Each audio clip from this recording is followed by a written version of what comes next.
welcome to Young Scholars Academy. This is week 2 of Young Scholars Academy. This program is geared towards children that are school aged. It's reading enrichment, and we're happy to be with you guys today. And we're excited to hear the different stories that you have to share with us. Happy Saturday. How are y'all doing? Everybody's quiet. How's everybody doing? Hey, you guys, you can unmute yourself. How is everything going? How are you? How was your week? Good. That's great. Good. I had 2 appointments in the week, Oh, yeah? Ooh. but I also got $10 in Starbucks. So Oh, that's amazing. Ooh, that's what I'm talking about. That's nice. I like that. Anyone else I've want to drank share? coffee since I was 2 years old. I've drank coffee since I was 2 years old. Oh, wow. Wow. Anybody else like to share? How was their week? Any goals that you guys have accomplished? Anything coming up that you're excited about? All right. Mhm. All right, well, let's get it started. We're going to let everybody go. Valentine's Day is coming up, and I'm excited about that. Oh, yeah. Me too. I hope somebody gets me a box of chocolates and some Oh, flowers. nice. Don't tell my dad I said this, but that's what I got him. Chocolate Oh, twirls. nice. Chocolate twirls. It's a secret. We won't tell Right, anyone. we won't say anything. Let's see. Let's get it started. Miss Amaya, good morning. Morning. Hey, Mike. Look at my girl. Hey. How Okay. you doing, bro? How you doing? Good. That's good. What book are you gonna read for us? I'm reading Wonder. Nice. Can you show us the cover? I don't know where the cover went, but Oh, okay. That's I'll all read right. book. I'm digging I it. see the spine. Yeah, that's cool. Introduce yourself. Tell everybody what grade you're in. my name is Amaya, and I'm in 6th grade, and I'm reading Wonder. Okay. Then we're going to go to Evelyn. Evelyn, introduce yourself. Tell everybody what grade you're in. I'm Evelyn, and I am in 1st grade, and I'm reading Doc McStuffins. There we go. That's what's up. I have a bunch of Disney books, so. Okay. That's what's up. Aaliyah, introduce yourself. Hi, I'm Aaliyah, and I'm reading the book called Minecraft The Crash. That's what's up. Thank you. Ayana. Hi, introduce I'm yourself. Ayana. Today I'm doing a continuation of Book 1 of the Babysitters Club, Christy's Great Idea. Sounds like a plan, man. And last but definitely not least, Daniel. Hello, my name is Daniel. I'm 11. I'm in the 6th grade, and the book that I will be reading is The Vanderbeekers on 141st Street. Woo. Okay, let's get it. So who would like to start? Amaya. Ooh, you're just gonna pick on somebody. All We're right. gonna start with Amaya first. Welcome back, Amaya. Okay. Let's read nice and loud, okay? Make sure you're reading loud. If you don't know a word, you can sound it out or ask for help, okay? Mhm. All right. Nice job. Ordinary. I know I'm not an ordinary 10-year-old kid. I mean, sure, I do ordinary things. I eat ice cream, I ride my bike, I play ball, I have an Xbox. Stuff like that makes me ordinary, I guess. And I feel ordinary inside. But I know ordinary kids don't make other ordinary kids run away screaming in playgrounds. I know ordinary kids don't get stared at wherever they go. If I found a magic lamp, I could have had one. I wish that I had a normal face that no one ever noticed at all. I would wish that I could walk down the street without people seeing me and then doing that look away thing. Here's what I think. The only reason I'm not ordinary is to no one else sees me that way. But I'm kind of used to how I look now. I know how to pretend I don't see the faces people make. We've all gotten pretty good at that sort of thing. Me, my mom, my dad, and Via. Actually, I take that back. Via's not so good at it. She can get really annoyed when people do something rude. Like, for instance, One time in the playground, some older kids were making noises. I don't even know what the noises were exactly, but I didn't hear them myself. But Via heard and she just started yelling at the kids. That's the way she is. I'm not that way. Via doesn't see me as ordinary. She says she does, but if I were ordinary, she wouldn't feel like she needs to protect me as much. And mom and dad don't see me as ordinary either. They see me as extraordinary. I think the only person in the world who realizes how ordinary I am is me. My name is August, by the way. I won't describe what I look like. Whatever you're thinking, it's probably worse. Why I didn't go to school. Next week I start 5th grade. Since I've never been to a real school before, I am pretty much totally and completely petrified. People think I haven't gone to school because of the way I look, but it's not that. It's because of all the surgeries I've had. 27 since I was born. The bigger ones happened before I was even 4 years old, so I don't remember those. But I've had 2 or 3 surgeries every year since then, some big, some small. And because I'm little for my age, I have some other medical mysteries that doctors never really figured out. I used to get sick a lot. That's why my parents decided it was better if I didn't go to school. I'm much stronger now, though. The last surgery I had was 8 months ago, and I probably won't have to have any more for another couple of years. Mom homeschools me. She used to be a children's book illustrator. She draws really great fairies and mermaids. Her boy stuff isn't so hot, though. She once tried to draw me a Darth Vader, but it ended up looking like some weird mushroom-shaded robot. I haven't seen her draw anything in a long time. I think she's too busy taking care of me and Via. I can't say I always wanted to go to school, because that wouldn't be exactly true. What I wanted was to go to school, but only if I could be like every other kid going to school. Have lots of friends and hang out after school and stuff like that. I have a few really good friends now. Christopher was my best friend, followed by Zachary and Alex. We've known each other since we were babies, and since they've always known me the way they see me the way I am. They're used to me. When we were little, we used to have play dates all the time, but then Christopher moved away to Bridgeport in Connecticut. That's more than an hour away from where I live in North Rivers Heights, which is at the top tip of Manhattan. And Zachary and Alex started going to school. It's funny. Even though Christopher's the one who moved far away, I still see him more than I see Zachary and Alex. They have all these new friends now. If we bump into each other on the street, they're still nice to me though. They always say hello. I have other friends too, but not as good as Alex. Christopher and Zach and Alex were. For instance, Zach and Alex always invited me to their birthday parties when we were little, but Joelle and Iman and Gabe never did. Emma invited me once, but I haven't seen her in a long time. And of course, I always go to Christopher's birthday. Maybe I'm making a big deal about birthday parties. How I came to life. I like when Mom tells me the story because it makes me laugh so much it's not funny in the way a joke is funny. But when Mom tells it, Via and I just start cracking up. So when I was in Mom's stomach one day, I had no idea how it would come out.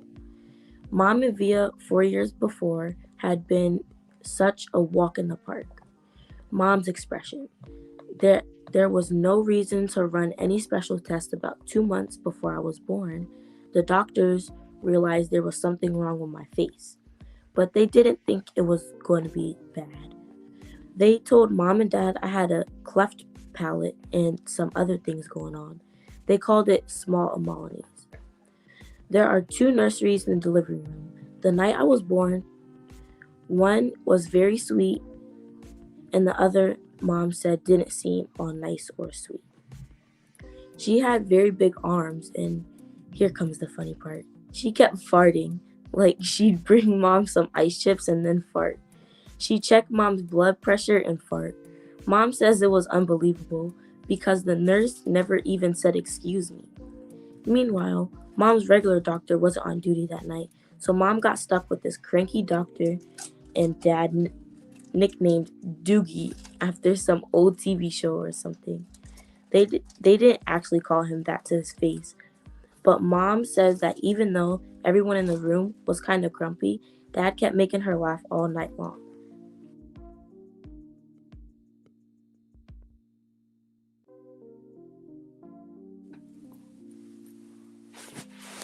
Are you done reading mine? Okay.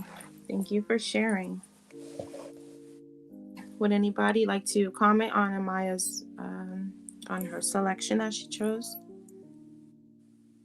Or you want to know? Evelyn, you have a question? Good job. Nice. Thank That's you. wonderful. Anyone else? No? All right. Thank you, Amaya. Thank you for reading. Yeah, let's give her a clap. Thank you. All right. Next, we're going to go to Evelyn. Are you ready to read?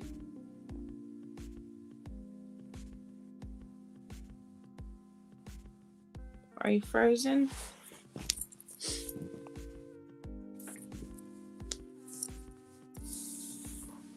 Okay, I think Evelyn's screen is frozen. We're going to go to, let's go to Daniel. Hey, Daniel. So, as I said, the book I will be reading is The Vanderbeekers of 141st Street. Okay. Where did I stop at? I don't You remember. can stop whenever you're ready to stop. But just make sure you're reading nice and loud, okay? Yeah. Let us hear your beautiful voice. We'll have to split our time between them, added Issa, Jessie's twin. She was holding her violin and jabbed her bow against the arm of the couch, alternating holidays and summers and whatnot. I think I'm gonna be sick. Mama threw her hands up. Stop. Just everybody's one, please stop. Papa and I are not getting a divorce. Absolutely not. We're going to all talk about this. Mama glanced at Papa and took a deep breath and briefly closed her eyes. Issa noticed dark circles under her eyes.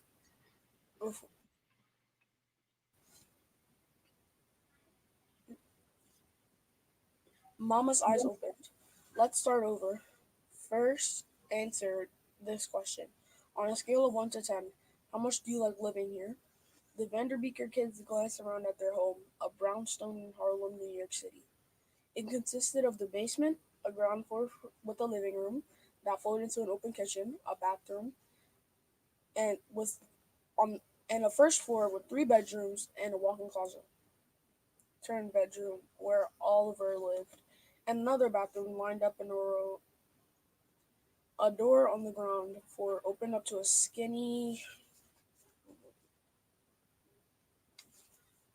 backyard where a mommy cat and her new litter of kittens made their home under a hydrangea bush.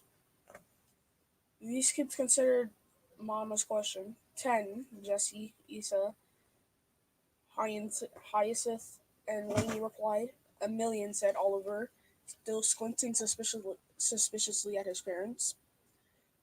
It's the best place in the world, reported Lainey, who somersaulted again and knocked down Issa's music stand. The pets scattered, except Franz, who didn't flinch, despite now being covered in sheet music. We've lived here for most of our lives, said Issa. It's the perfect home, except the Bearderman, of course, added Jessie. The Bearderman lived on the brownstone's third floor and was a seriously unpleasant man. He was also their landlord. Mr. Bearderman, Papa corrected Jessie.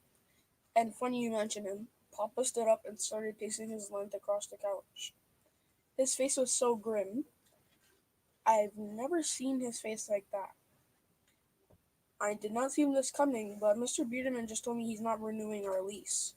He's not renewing our... What? What's a lease? Asked Lainey. Papa continued as if the kids hadn't spoken. Now, you have all done a great job this past year respecting Mr. Bearderman and his privacy and quiet. he said. I mean, I thought this for sure. He would have kicked us out a couple years ago when Oliver hit that baseball through his window or when Franz used his door like a fire hydrant. I'm surprised that he's making us leave now. After a spotless record this year, Papa paused and peered at his children. All the kids nodded and looked back at him with innocent eyes. All except Oliver, who was hoping no one remembered the little incident that happened earlier this year when his frisbee snapped a sprinkler pipe, causing a blast of water to shoot right into the Beardman's open window. Papa did not bring up the sprinkler incident. Instead, he said, "We have until to move at the end of the month." The room exploded with indignation. Indignation? Are you serious? We've been so good. There might as well be halos above our heads, exclaimed Jessie, her glasses slipping down the bridge of her nose. I haven't bounced a basketball in the front of the building for months, Oliver said. What's a lease? Lainey asked again. Issa has to practice violin in the freaking dungeon, said Jessie. Language, Mama warned at the same time, Issa said. I like practicing down there. Papa looked at Lainey. We have a lease with Mr. Beardman. It's an agreement between us for living here.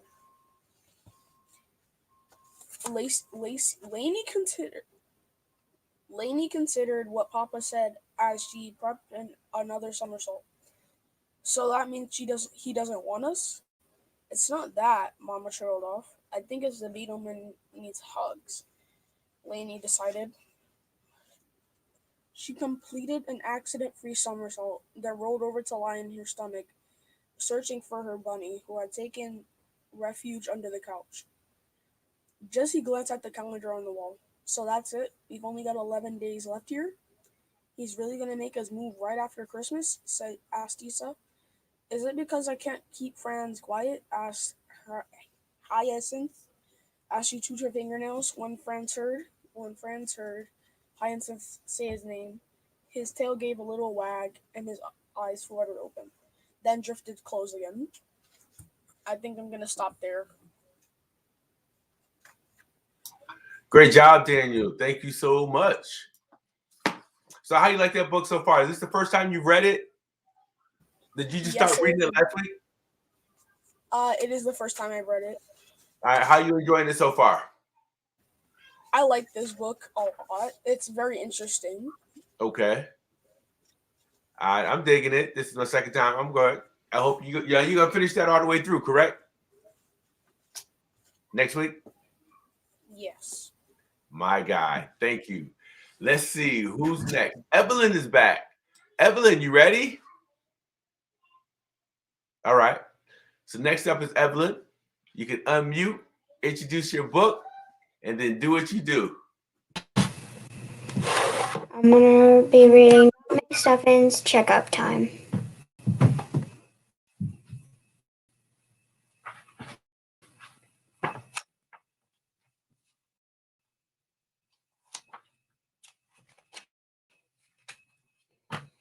Doc McStuffins is looking for her stuffed animal lamb. I don't know where she is, her toy dragon Stuffy starts to say.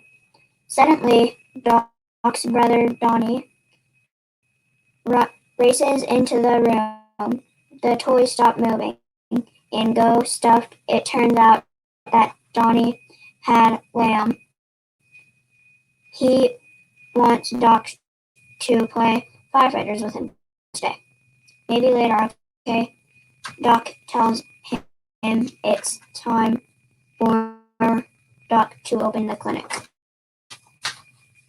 Just take care, Doc's mom tells her. As Doc peers into the backyard, it's a very hot day. I will, Doc promises. She takes Stuffy and Lamb with her to the clinic. Donnie goes outside to play with his firefighter. Again, Lamb. Doc flips her sign. The doc is in. Any patients yet? Doc asks Hallie, her helpful hippo. Hallie tells Doc that there are no patients yet. Meanwhile, Lamb cools herself with a fan. It's even too hot to cuddle, she says.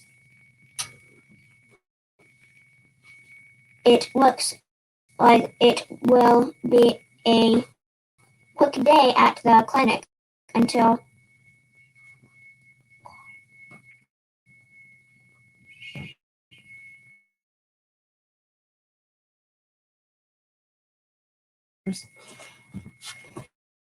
Squeakers appears. Squeak, squawk, squeak, cries. The toy fish wants his saying. What's he saying? Stuffy wonders. Hallie replies. Doc asks Squeakers to show them what's wrong.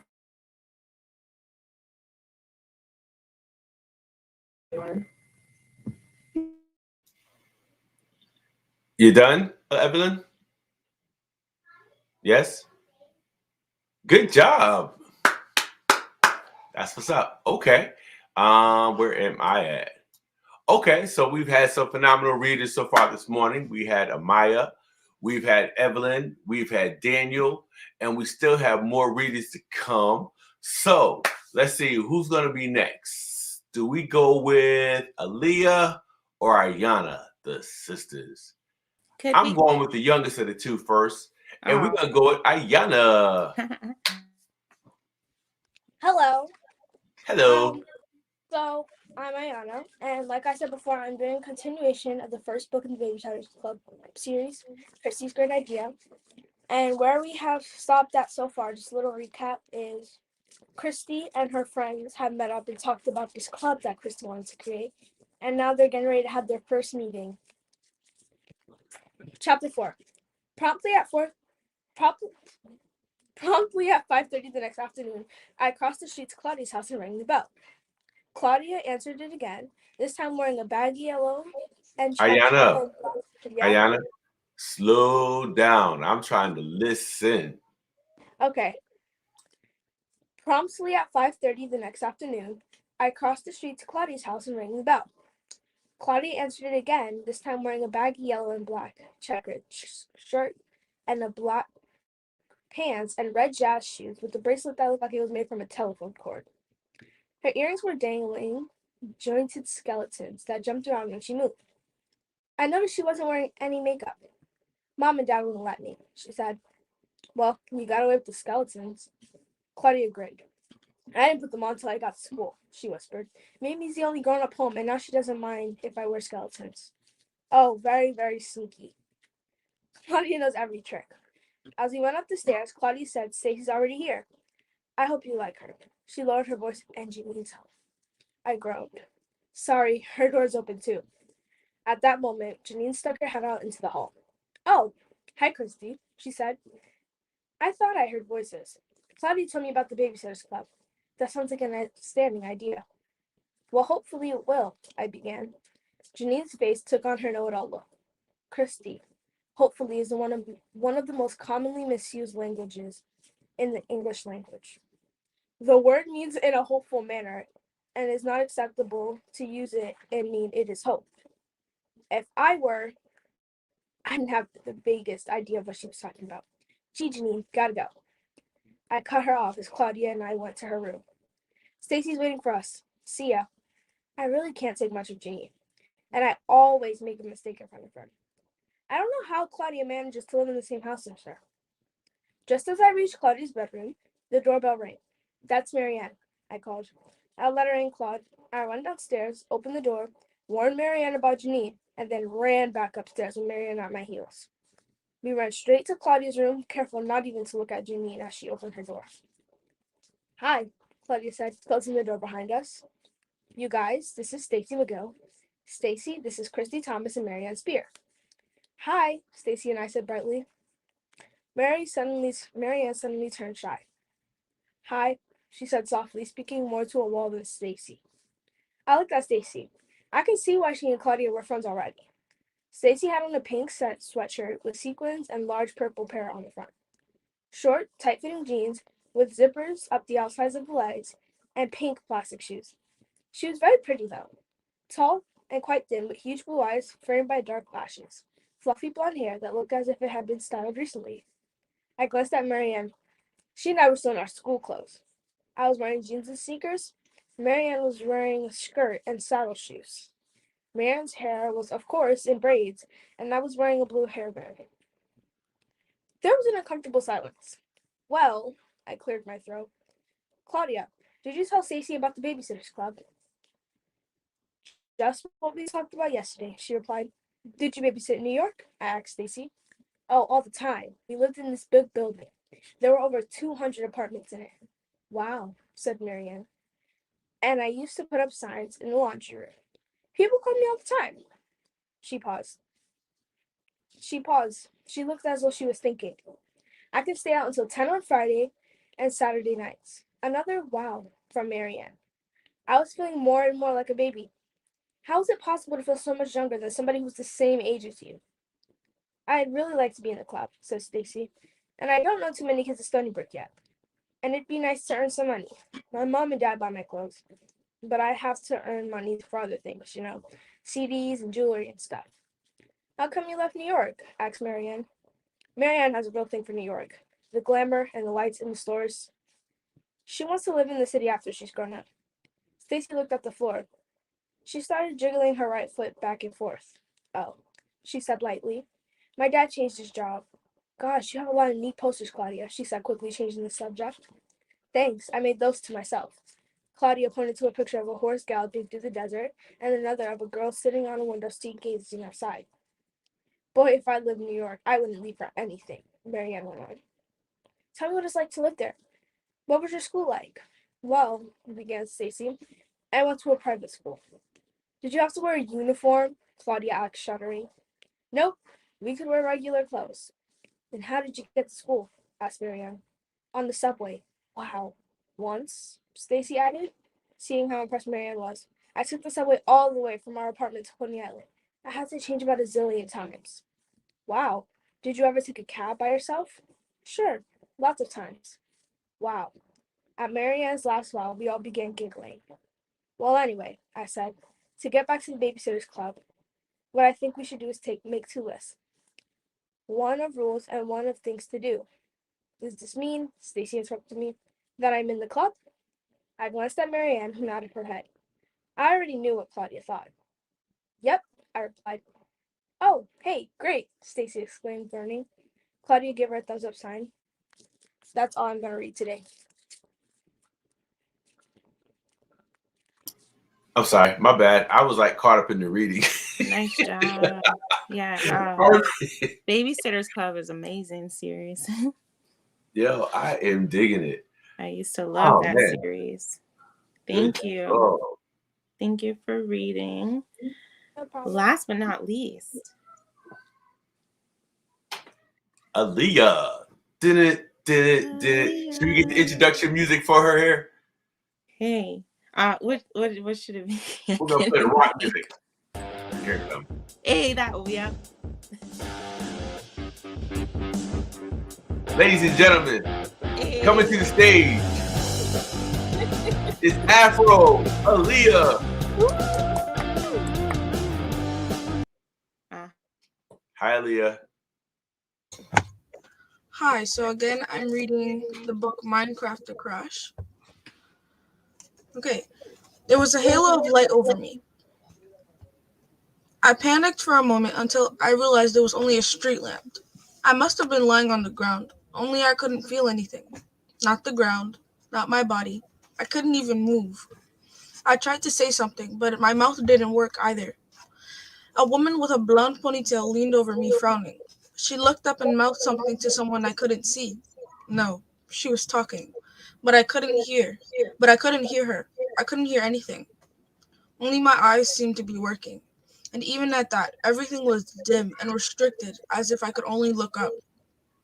I tried to move something, anything, a finger, my tongue. Nothing worked. I wondered if I was dead, and my spirit was just hanging out for a bit more before it went to wherever spirits go. Maybe it was stuck too and couldn't move. Maybe we were both paralyzed. The blonde lady was wearing a shirt that had a patch that read, Holy Angels Hospital Emergency Medical Technician. She seemed to be moving her hands over my body, doing I don't know what because I still couldn't feel anything or move my eyes enough to see. I wondered if we were still at the site of the accident, if Lonnie was nearby, if he was in the same shape as me, if the other driver was there too, if he could feel anything, if my parents or my sister knew where I was, if this was where I died. My vision wobbled and shifted as if I was being moved. The halo of light from the street lamp was gone. Above me, the sky was dark, much darker than it was when Lonnie and I had left the park. I tried to think of how long it takes for the sky to get so dark. A few minutes? Hours? How long had I been there? Then my other senses started to come back. First, the EMT's voice rang out over me. Get her in the rig. Behind that was the sound of sirens, people shuffling about, shouting things I couldn't make out, and then the unmistakable sound of metal warping. I heard the crunch of gravel underfoot, then the click of something snapping into place beneath me. I was being moved, slowly and smoothly. The stars twirled. Smell came next. A burst of pungent smoke and acid rubber, sweat and something earthy. Then I tasted blood in my mouth. I moved my tongue and tried to feel around. Everything was tender, and I felt jagged pieces against the tip and bare spaces of swollen gums. More sounds, screaming, crying. The car's alarms were going off as the voice calmly intoned that help was on the way.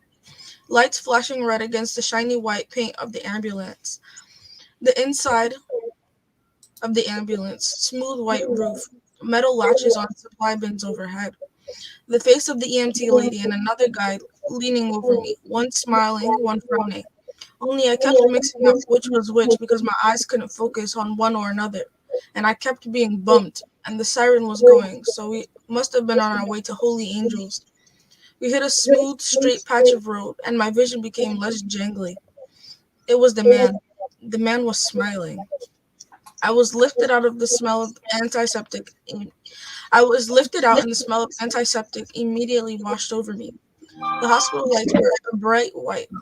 Someone should tell them it wasn't soothing. They should get a halo lights like the one on the street. I closed my eyes and heard squeaky sneaker feet running beside me as the wheels on the gurney swiveled and bumped over the hospital floor.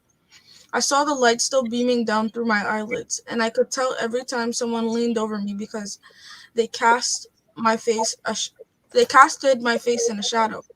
Suddenly I started to feel again. It became like a wave at extremities. My feet and hands felt like the skin had been peeled back. I could feel everything, and it was all pain. I screamed out, and the running picked up speed, and the pain moved inwards toward my stomach, then radiated out of the top of my head. There was nothing that didn't hurt. My legs, my arms, my torso, my neck, my head, my mouth, my eyes. I felt like I'd been through a grinder, and I couldn't stop screaming even though it hurt my throat more. I couldn't stop. They were trying to make it stop. I could feel them moving me, jostling me, and I could hear them trying to tell me something. But I couldn't make anything out over the sound of my own screaming.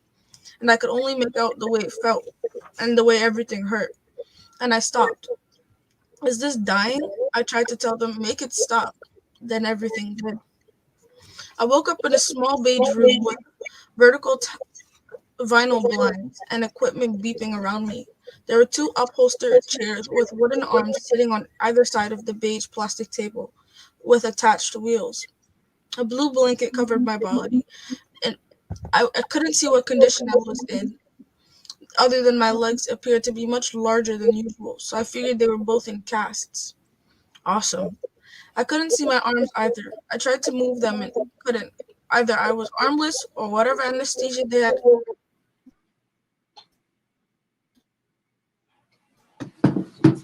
Oh. I think she froze for a moment. Ayana, can you tell us she froze? Yeah, I think she did.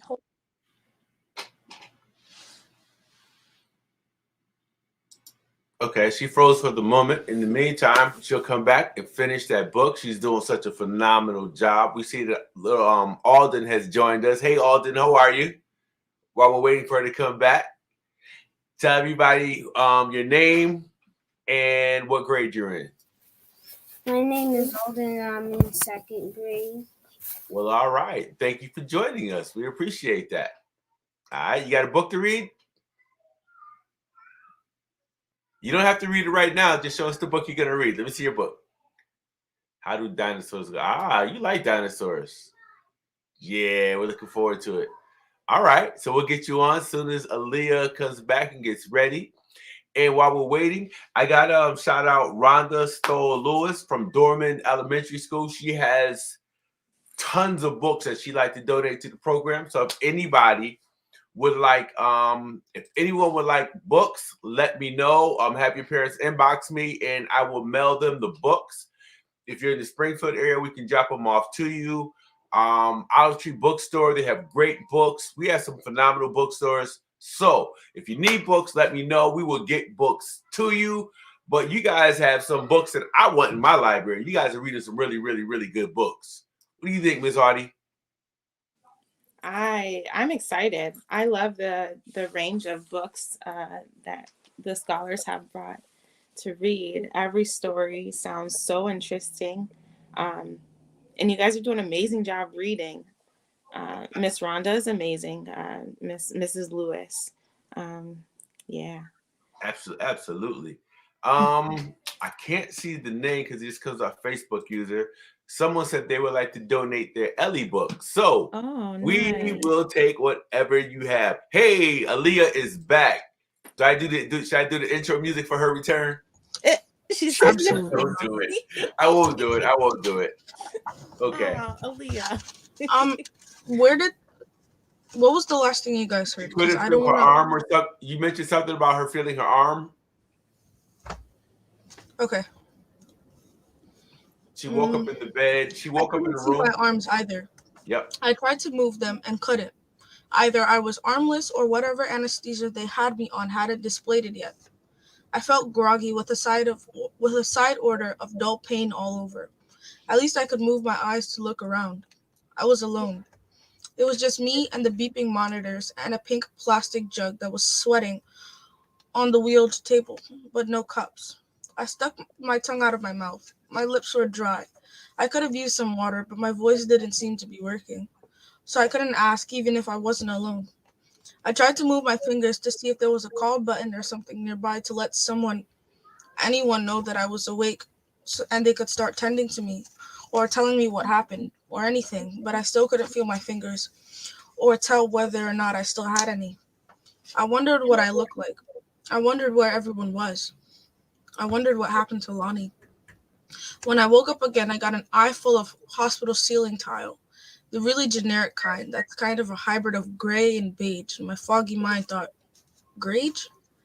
I laid out in a grid that makes you want to count it, especially if it's the only thing you can see. The lights were dim and I couldn't tell if this was the same room I was in before or if I had been moved. It was smaller than I remembered. There seemed to be less humming and beeping than the last time I was conscious. That was progress, I guessed. I tried to move, which was unsuccessful again. And this time, I couldn't see my body at all because I was lying flat. Maybe my legs had disappeared, or my entire body. I wondered if a person could technically survive as just a head. I was also considered that the drugs were making me loopy. It seemed as a wise assessment of my mental facilities.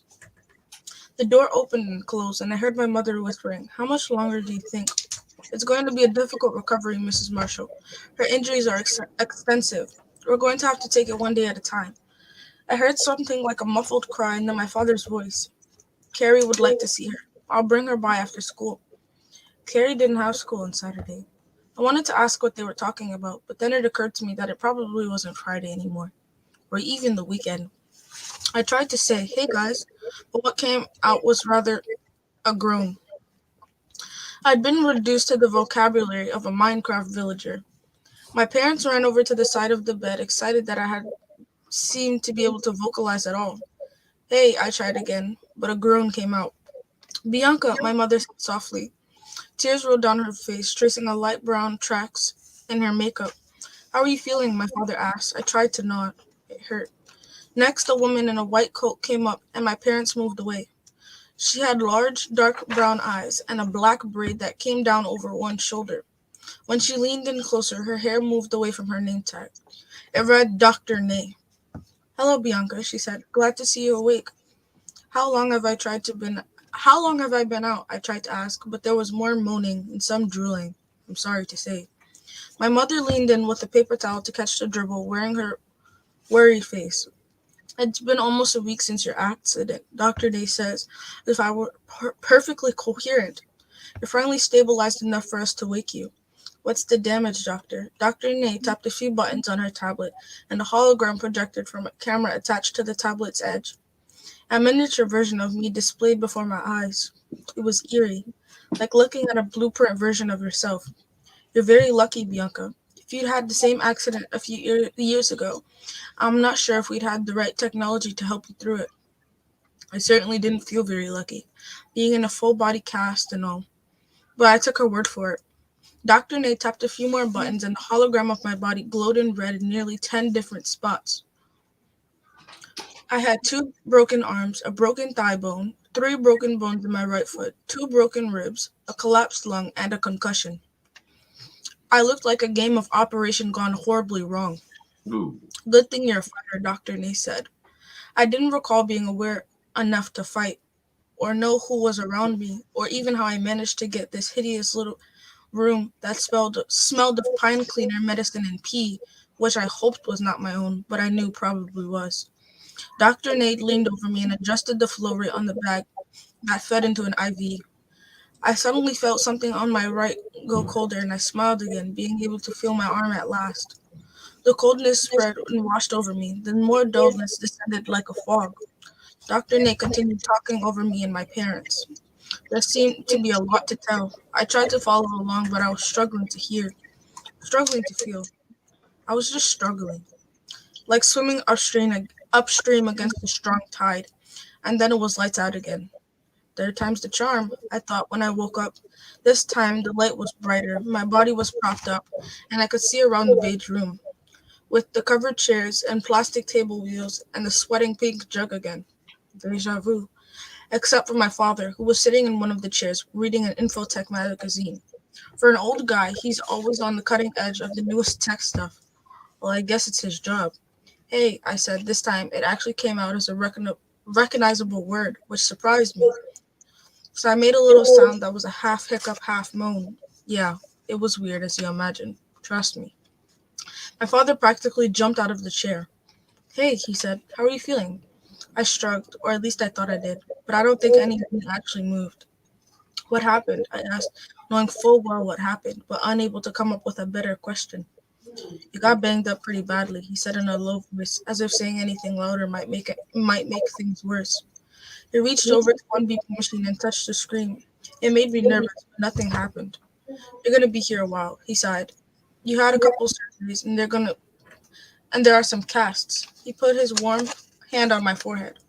We had to get you a plastic surgery too, so the scarring wouldn't be so bad. It's not so. I must have flinched or something, and his face went pale. It's not so bad. You'll be fine. You're out of the woods, as they say. He chuckled, wrapped his magazine on a plastic bed rail, and took a step back. He clearly didn't want to say any more. And that's where I'm going to stop.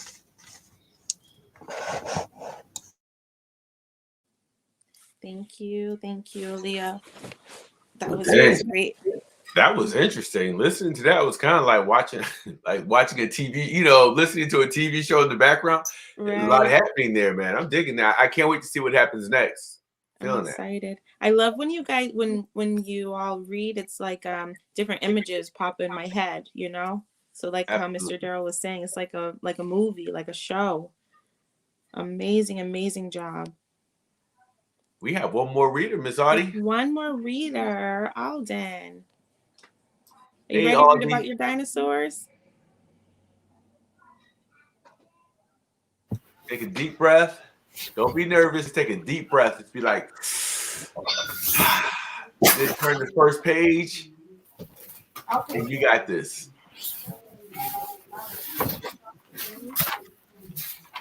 And nice and loud. How do dinosaurs go to school? Did he walk? Did he ride in the bus? The bus car?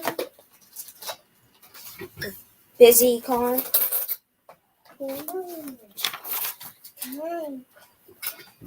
Does he drag his long tail? Is he late for the bus? Does he stop? Oh, for feet? Alden, I'm sorry to interrupt you. If you would like us to help you also, you can hold the book up, or you can so that we could see the word. Whichever is best for you, okay? But just know we're here to help as well.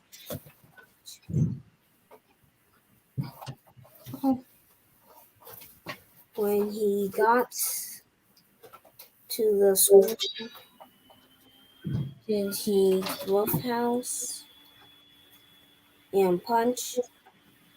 Did he make a quick grab for a classmate? Packed lunch. Sit up. You got this, Aldi. You got this. Take your time. Don't worry about messing up. Just read word by word, and you got it. Did he run up the stairs right after the bell?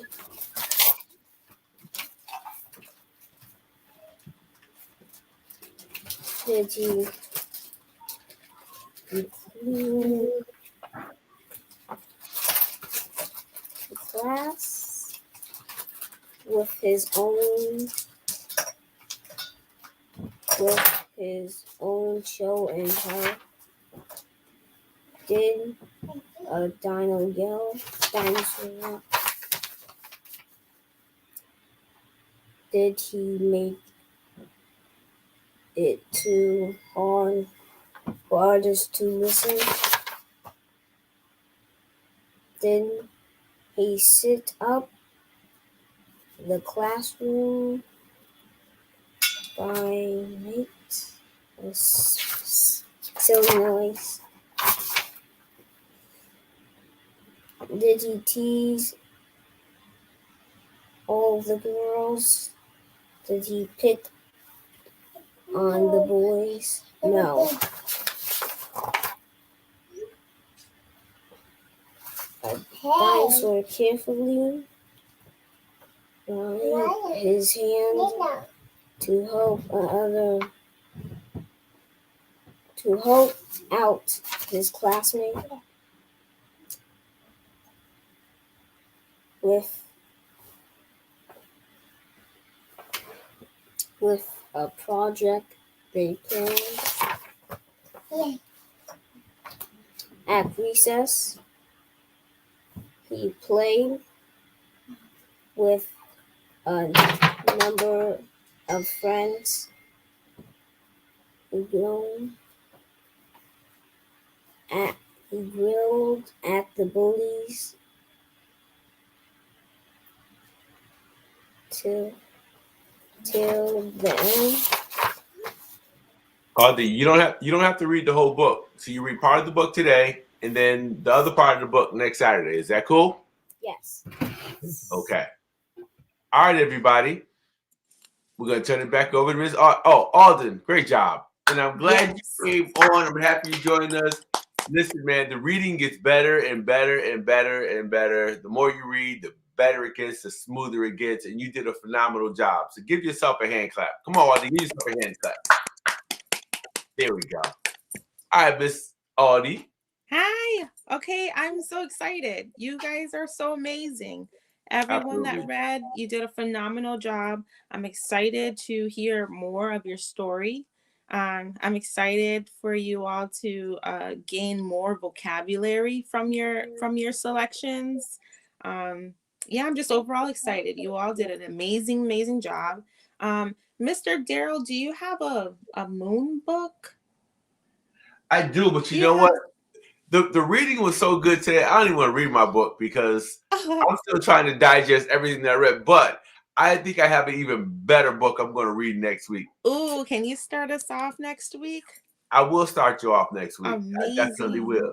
And while you guys are reading, I kept getting text messages from people who want to get their kids involved in the reading because they're so inspired by what they heard today. You guys did a Right. phenomenal job. And I got to say thank you because you guys could be up watching TV. You could be, if you're in the Northeast, you could be outside playing in the snow. There's a million things folks could be doing. Yeah. For the You guys older are folks like Aaliyah and Ayana, you guys could have been doing anything else, but you chose to come on and read with us. And I want you to know I am so grateful for you guys. Evelyn, you came back like double strong. Evelyn came back twice as strong this week. Like, yo, let's get it. I'm ready. Yes, you did. Audie, the youngest, thank you for joining us. You guys are all phenomenal. Thank you, Daniel, Ayana. I don't know what we do without you guys. And I'm gonna kick it off with the reading next week. Is that cool with everybody? You guys can take yourselves off of mute. Can you guys give yourselves a round of applause? Like, Yeah. absolutely amazing. Super amazing. You guys are great examples for more scholars, so be sure to tell your friends. You can let your friends know, and we can get them the link so they can come sign on and share a story. Tell your classmates, anyone. You guys are very inspirational. And if you guys write, if anybody wrote stories, you can share the stories that you write yourself. So we'll take that too. And the other thing, I got to shout out all the moms and dads who are watching and commenting. You guys are phenomenal. Thank you. So Miss Audie, back to you. I'm going to be quiet. All right. I think I'm good. I think we done wrapped it up. I think we're good for this morning. We'll see you next weekend, same time, same place. And if you have any friends that would like to come on, feel free to invite them on. We'll bring a friend. The link, just share the link. Cool. I love that afro. Bye. It's gonna kill me. I love that afro. Bye, everybody. Amazing. Have a beautiful weekend. That was amazing. You too. Bye. Bye. Have a great. Enjoy the rest of your weekend. See you next weekend. Bye. See you guys. Enjoy your weekend. You too, Ayana. Bye-bye.